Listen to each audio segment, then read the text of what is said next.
What do you love most about Shakti?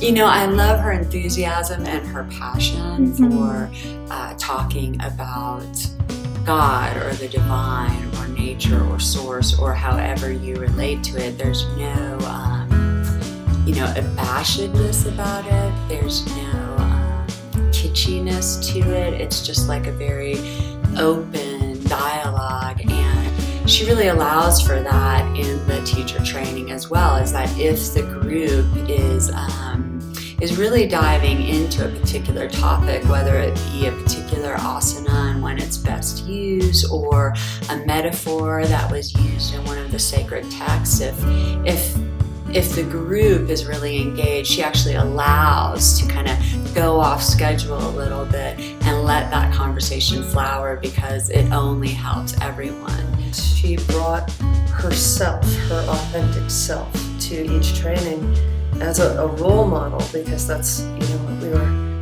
trying to bring out. And so she taught the training as her authentic self. She is brilliant. She is captivating, and she knows the material so well that it's just some of the things that I felt an aversion to, that were real woo-woo, kind of, just too bolder for me.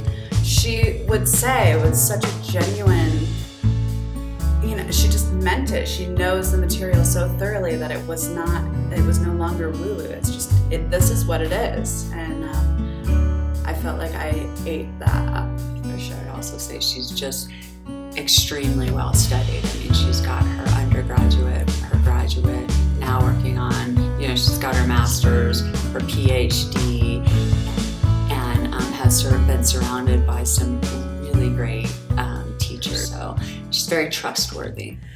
Oh, her smile. It's so wonderful and big and lights up the room, and it makes you feel so good. And she can connect in instantly with any person she meets, and takes that time to make you feel like you are uniquely special and uniquely supported by her in whatever way that you truly need. And through the yoga teacher transformation, you will need a lot of support, both from your friends, from the group, but also from the teacher. And Shakti understands that transformation and is able to step in and offer that nourishing support in whatever way you're needing it.